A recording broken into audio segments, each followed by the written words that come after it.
Now we will continue our discussion on quantitatively assessing exposure assessment strategy performance.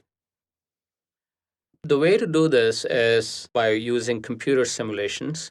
And so one way in which we can do that is we assume a particular value of the geometric standard deviation for a group. And let's assume it's 2.5. And we can also assume a value of the ratio of between worker variability to total variability. And let's assume that that's 20%. This is also called the group heterogeneity coefficient. And we can then conduct computer simulations for different values of exceedance fraction. And the computer simulation results can be displayed using a performance curve that is similar to what Tuggle used. And I'm not going to talk about how these simulations are done. I just want you to look at some of the results of these simulations.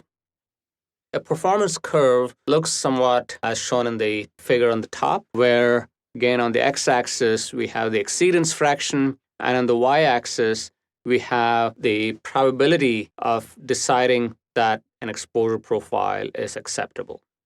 And on the right-hand side, y-axis, we have the graph as well as the axis in orange, and this is the sample size curve, and this can be interpreted as an efficiency curve and indicates the number of measurements on average required to reach a decision. And this average sample size can be regarded as a surrogate for the total program resources required.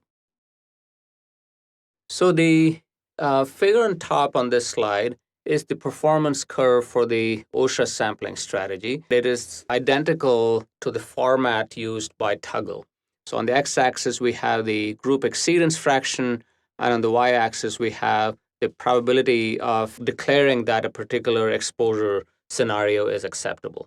Just as in the Tuggle graph, if we can take a particular point on the x-axis, which is, and we are choosing 25% exceedance fraction, then the vertical line from the x-axis up to the blue curve is called the employee's risk. And in this case, it is 0.58. So there is a 58% probability that this clearly unacceptable exposure profile would be declared as acceptable. The vertical line from the blue curve to the top of the graph, that is the power to detect an unacceptable exposure profile, and that is only 42%. So we see that this strategy is not very effective at detecting clearly unacceptable exposure profiles. However, on the positive side, it is very efficient. Fewer than 2 measurements on average are required to reach a decision.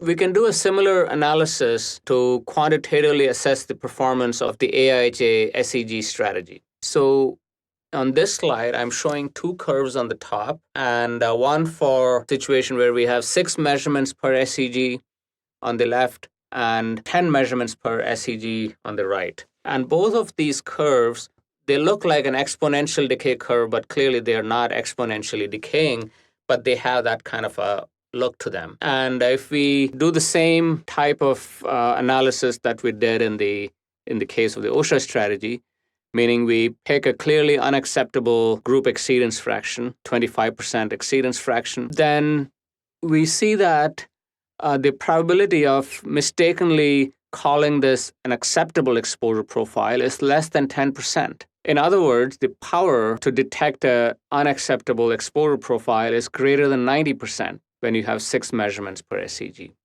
If you have 10 measurements per SEG, the situation becomes even better, because now the probability of mistakenly calling a clearly unacceptable exposure profile as acceptable is less than 1%. In other words, the strategy has a power of greater than 99% to detect a clearly unacceptable profile. Thus, the OSHA strategy is highly efficient. In other words, a decision can be reached in 1 or 2 measurements, but it is not very effective. That is, it cannot reliably detect poorly controlled group exposure profiles. The AIHA strategy with 6 measurements is effective at detecting poorly controlled exposure profiles. And it is with 10 measurements, the AIHA strategy has a very high power, greater than 99%, detect clearly unacceptable exposure profiles.